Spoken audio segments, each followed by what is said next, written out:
Hello मेरे प्यारे बच्चों। एग्जाम में बैठने से पहले आपको चैप्टर की सारी थ्योरी पता होनी चाहिए। सारी थ्योरी प्लस फॉर्मूला पता होना चाहिए। इसीलिए ये कॉन्फिडेंस बूस्टर सीरीज बना रहा हूं, जिसमें पहला चैप्टर है हमारा यूनिट्स एंड मेजरमेंट। तो सबसे पहले इस चैप्टर को हम डिटेल में समझेंगे, बस फिर आपका कॉन्फिडेंस अपने आप ऊपर उठ जाएगा। सबसे पहले टॉपिक हमारा आता है यूनिट्स। तो यूनिट्स क्या होते हैं? देखो, इंसानों ने क्या किया, इंसानों ने एक फिक्स्ड वैल्यू बनाई। फिक्स्ड वैल्यू जैसे मैं आपको एग्जांपल देता हूं। किसी ने कहा जी, ये जो है इतना बड़ा पत्थर, ये जो पत्थर है इतना बड़ा, इसको हम 1 किलो कहेंगे। ठीक है, अब इसकी हेल्प से क्या है, इस पत्थर की हेल्प से, अगर मान लो इसी पत्थर की हेल्प से मैं सेब को तौल सकता हूँ। मैं तराजू के एक हिस्से पर इस पत्थर को रख दूंगा।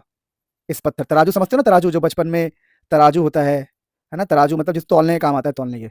तो एक हिस्से पर मैं इस पत्थर को रख दूंगा और दूसरे हिस्से पे मैं अपने आम को लटका दूंगा। आम को एक थैली में डाल दूंगा। आम, ये मेरे मैंगोज है। अब ये अगर बिल्कुल बराबर है, बिल्कुल लेवल इनका बराबर है, तो हम कहेंगे देखो ये जो आम है ये 1 किलो है, 1 किलो, है ना। तो समझ पा रहे हो आप कि यूनिट्स क्या है? ये किलोग्राम क्या है, ये मास की यूनिट है। तो यूनिट क्या होता है? यूनिट एक फिक्स्ड क्वांटिटी होती है, एक फिक्स्ड वैल्यू होती है। जैसे हमें पता है कि 1 किलो इतनी है, तो ये जो किलोग्राम है, किलोग्राम की फिक्स वैल्यू है। जैसे अगर हम किलोग्राम की बात करें तो किलोग्राम फिक्स है ना, किलोग्राम में 1000 ग्राम होता है। तो हमें ये बात पता है कि किलोग्राम एक फिक्स वैल्यू है। तो unit is a fixed quantity created by human to measure all the things, सभी चीज़ों का मेजरमेंट करने के लिए। जैसे मीटर, हम लोगों ने मीटर बनाया तो हमें पता है कि 1 मीटर एक फिक्स वैल्यू है, और 1 मीटर का मतलब होता है 100 सेंटीमीटर। तो ये सब चीज़ें हमें पहले से ही पता है। तो ये जो हमने किलोग्राम बनाया है यूनिट है, ये मीटर हमने यूनिट बनाया है ताकि हम चीज़ों का मेजरमेंट कर सके। जैसे हम बोलते हैं ना कि भाई 10 मीटर ऊंची बिल्डिंग है। 10 मीटर ऊंची बिल्डिंग का मतलब क्या है कि ये जो एक है उसके 10 गुना। इसका मतलब जैसे मैंने आपसे कह दिया कि भाई मेरे पास 10 मीटर ऊंची बिल्डिंग है, तो 10 मीटर ऊंची बिल्डिंग का क्या मतलब है कि अगर ये 1 मीटर है, अगर ये चीज़ 1 मीटर है, ये हाइट, ये 1 मीटर है, तो इसके 10 गुना, इसके 10 गुना मतलब इतना। तो हम मेजरमेंट कर पा रहे हैं। अगर हमें 1 मीटर के बारे में पता है, तो हम 10 मीटर का मेजरमेंट कर सकते हैं, अंदाजा लगा सकते हैं। तो यही यूनिट है और कुछ भी नहीं है। अब अपने पास आता है बेसिक यूनिट। तो बेसिक यूनिट किसके लिए होता है? Basic units are use to measure basic things like length, mass and time. तो लेंथ को, ये लेंथ है, लेंथ किसी की लेंथ या हाइट नापने के लिए हम यूनिट बनाते हैं, यूनिट। तो हमारे बेसिक यूनिट्स क्या होते हैं?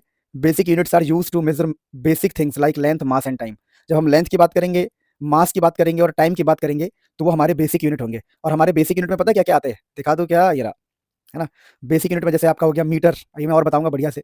जैसे हम कहते हैं मीटर, तो ये हमारा बेसिक यूनिट है। मास जैसे किलोग्राम, बेसिक यूनिट है। टाइम जैसे हम सेकंड में नापते हैं, तो बेसिक यूनिट है हमारे। तो लेंथ के लिए मीटर, मास के लिए किलोग्राम, टाइम के लिए सेकंड। तो बेसिक यूनिट क्या होते हैं? Basic units are used to measure basic things like length, mass and time. अब हम बात करते हैं कि हमारे पास कुछ बेसिक यूनिट्स है।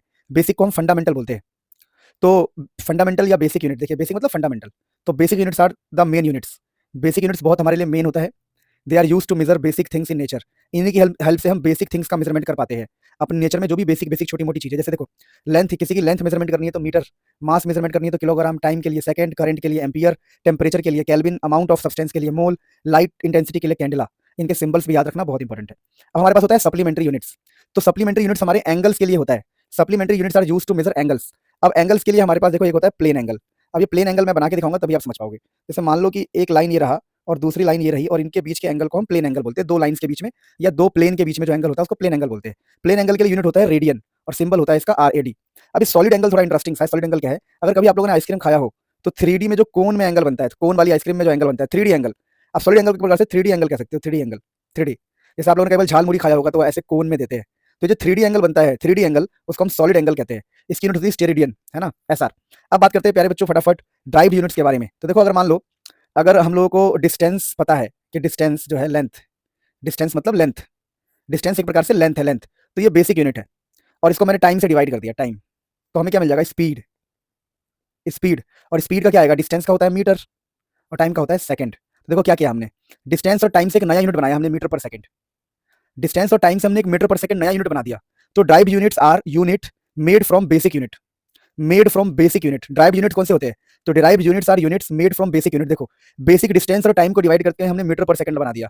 तो हमने एक प्रकार से डेरिवेशन कर दी है। हमने जो किया ये डेरिवेशन है, ये एक प्रकार का डेरिवेशन है, इसीलिए इसको डिराइव्ड यूनिट भी कहा जाता है, ध्यान रखना। तो ड्राइव यूनिट क्या होते हैं? जो बेसिक यूनिट से आते हैं।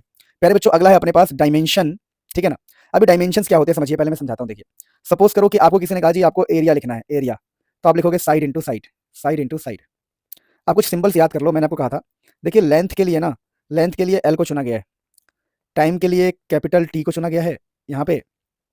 तो लेंथ, टाइम और मास के लिए यहाँ पर m को चुना गया है। ये कुछ सिंबल से याद रखना पड़ेगा, आपको याद रखना पड़ेगा, लेंथ टाइम मास, LTM, ठीक है।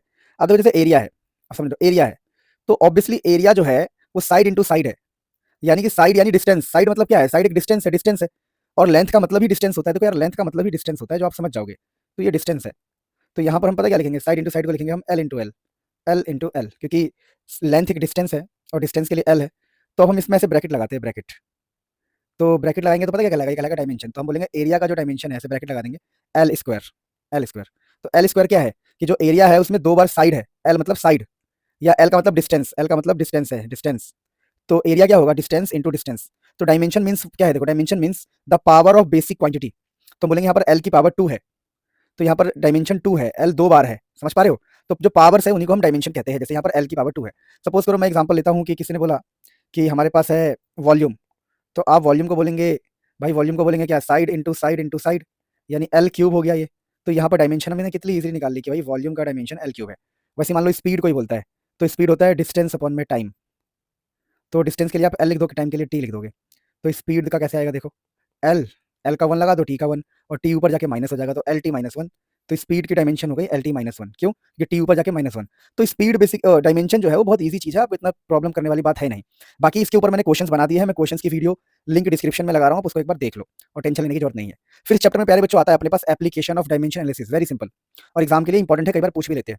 देखिए आप यूनिट को चेंज कर सकते हैं, देखो इसके ऊपर न्यूमेरिकल बनता है, और ये न्यूमेरिकल मैं पहले करा चुका हूँ, तो वीडियो का लिंक डिस्क्रिप्शन में लगाऊंगा। देखिए जैसे आप सेंटीमीटर से मीटर में जा सकते हैं, किलोमीटर टू मीटर में जा सकते हैं, वैसी यूनिट होती है, देखो इस जैसे यूनिट होती है हमारे पास, थोड़ा मैं आपको यूनिट्स के बारे में समझा दूं। जैसे हमारे पास होता है CGS यूनिट, CGS, फिर हमारे पास होता है MKS। CGS में क्या होता है कि आप सेंटीमीटर में बातें करते हैं, सेंटीमीटर है ना, सेंटीमीटर में बातें करते हैं। अब G का मतलब है कि आप ग्राम में बातें करते हैं, S का मतलब है कि आप सेकंड में बातें करते हैं। MKS में क्या है, आप मीटर में बातें करते हैं, आप किलोग्राम में बातें करते हैं, आप सेकंड में बातें करते हैं।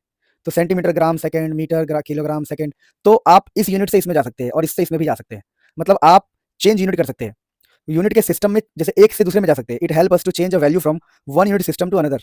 आप एक यूनिट के सिस्टम से अनदर में जा सकते हैं, यानी सेंटीमीटर से मीटर में जा सकते हैं, किलोमीटर से मीटर में जा सकते हैं। तो इसके ऊपर क्वेश्चन भी आता है एग्जाम में। फिर check formula, it checks up whether a physical formula is correct और नॉट। जैसे सपोज करो हमने कोई फॉर्मुला लिख दिया, हमने कहा जी हमारे पास ये फॉर्मुला है, S is equal to UT plus half AT square. अब ये फॉर्मुला सही है कि नहीं, ये भी हम डायमेंशन की हेल्प से चेक कर सकते हैं भाई साहब। तो डायमेंशन के एप्लीकेशन याद रखना, ये फिर मेक न्यू फॉर्मुलाज, हम नए फॉर्मुला भी बना सकते हैं। It help us to find relation between different physical quantity. जैसे हम ऐसे फॉर्मुला बना सकते हैं, T is equal to 2 pi under root m/k, है ना, वैसे ये डेरिवेशन आप करोगे ऑसिलेशन चैप्टर में, पर ऐसे फॉर्मुला भी हम बना सकते हैं। तो इन तीनों के ऊपर न्यूमेरिकल आता है एग्जाम में, और इनके ऊपर मैं न्यूमेरिकल की वीडियोस बना चुका हूं, जिसका लिंक डिस्क्रिप्शन में लगाऊंगा। अब एक प्रिंसिपल होता है बड़ा मस्त, principle of homogeneity, very easy. लिखा है अगर कोई फॉर्मुला करेक्ट है, सपोज करो कोई फॉर्मुला लिखा हुआ है x is equal to Y plus Z, अगर ये फॉर्मुला करेक्ट है, देखो इसके ऊपर भी न्यूमेरिकल आता है दबा के, और इन सबकी लिंक मैं डिस्क्रिप्शन में लगा दूंगा, मतलब इन सभी क्वेश्चन एक ही वीडियो में मिल जाएंगे आपको। तो लिखा है प्रिंसिपल ऑफ होमोजेनिटी, और जो मैं वीडियो लगा दूंगा उससे बाहर आपका पेपर नहीं आएगा। तो प्रिंसिपल ऑफ होमोजेनिटी क्या कहता है, कहता है कि देखो यार इन अ करेक्ट फॉर्मुला, जैसे x is equal to Y plus Z, अगर ये फॉर्मुला करेक्ट है तो both side must have the same dimension, both side must have the same dimension. अगर इसका डायमेंशन l है तो इस बंदे का डायमेंशन भी l होना चाहिए, और z का भी डायमेंशन l, यानी x का डायमेंशन, y का डायमेंशन और z का डायमेंशन सेम होना चाहिए, क्योंकि ये प्लस में है। ठीक है, तो प्लस माइनस में क्या होता है, जो डायमेंशन इसका होगा वही डायमेंशन इसका होगा, वही डायमेंशन इसका होगा। अगर प्लस माइनस नहीं है, मान लो x इजिकल टू वाई लिखा है, तो जो डायमेंशन इसका होगा वही डायमेंशन इसका होगा। तो मान लो इसका डायमेंशन l है तो इसका भी l होना चाहिए, x का अगर l है तो y का भी l होगा, z का भी l होगा। बाकी इन सबके ऊपर मैं क्वेश्चन डाल चुका हूँ, प्लीज उस वीडियो को देखना। जब एप्लीकेशन ऑफ डायमेंशन को हम समझ लेते हैं, तो लास्ट इस चैप्टर में एक फॉर्मुला भी याद रखो। यूनिट कन्वर्जन करते वक्त ना हमें n2 की वैल्यू निकालनी होती है, तो ये फॉर्मुला होता है यूनिट कन्वर्जन का, n1 mass of first system by mass of second, length of first system by length of second, time of first system by time of second. अब इसका यूज आप पता है कब सीखोगे, जब आप मेरी इस क्वेश्चन वाली वीडियो को देखोगे, जिस वीडियो की मैं बात कर रहा हूँ, मैंने बहुत गजब क्वेश्चन कराया, उससे बाहर नहीं आएगा। बस इस चैप्टर में एक फॉर्मुला था जिसके बारे में मैंने आपको बताया, ये बहुत ज्यादा इंपॉर्टेंट नहीं है, लेकिन आपको पता होना चाहिए। इसके बाद पहले बच्चों आता है हमारे पास last, limitation of dimension analysis. देखिए numerical constant, dimension analysis does not give information about numerical constant. जैसे कि देखो डायमेंशन से आप वन के बारे में क्या बताओगे, वन क्या है, वन की डायमेंशन क्या बताओगे, जैसे मैंने कहा डिस्टेंस है तो आप बोल दोगे एल है, एक आइडिया बता रहा हूँ। लेकिन ये 1 2 ये पाई ये ई क्या है, ये डिस्टेंस है, फोर्स है, क्या है ये, बताओ। मैं कहूँ वन को देख के बताओ क्या है ये, तो वन को देख के आप कुछ बता नहीं पाओगे कि वन क्या है, 1 किलो आम है कि 1 किलो सेब है कि 1 किलो ये है वो है। तो कुल मिला के डायमेंशन जो है वो न्यूमेरिकल कांस्टेंट के बारे में कुछ नहीं जानता। Dimension analysis does not give information about numerical constant. अच्छा, लार्ज नंबर ऑफ वेरिएबल्स, ये क्या है, it is not useful when a physical quantity depends on many physical quantity. क्या मतलब है, जैसे डायमेंशन काम नहीं आता जब हम ऐसा बोलते हैं कि भाई कोई टाइम है, टाइम, वो टाइम एक्स पे डिपेंड करता है, वाई पे भी, जेड पर भी, एक्स पे डिपेंड कर रहा है, वाई पर भी, जेड पर भी, एल पर भी, पी पर भी, क्यू पे भी। अगर बहुत सारे लोग आ रहे हैं एक फॉर्मूले के अंदर तो हमारा डायमेंशन ठीक से काम नहीं करेगा। तो लिखा है लार्ज नंबर ऑफ वेरिएबल अगर हुए तो it is not useful when physical quantity depends on many physical quantity. जैसे कि ये हमारा एक फिजिकल क्वांटिटी है टाइम, और ये टाइम बहुत सारे पे डिपेंड कर रहा है, तो ये यूजफुल नहीं रहता है डायमेंशन, इसकी लिमिटेशन है ये।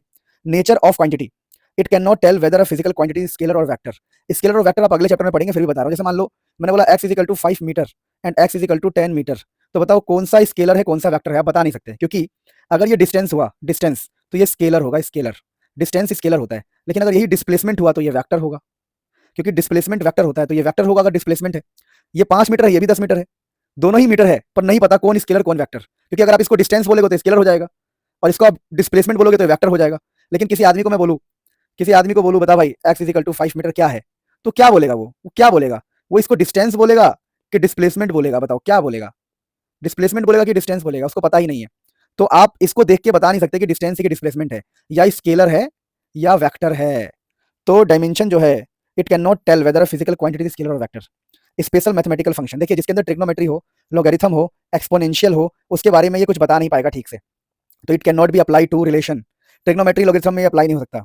एग्जैक्ट फॉर्म ऑफ फॉर्मूला क्या मतलब है, it can not determine the exact form of a formula containing more than one term. क्या मतलब है समझा रहा हूँ, देखिए कह रहा इट कैन नॉट डिटरमाइन, ये पता नहीं लगा सकता है exact form of a formula, ये एक फॉर्मूला को एग्जैक्टली पता नहीं लगा सकता।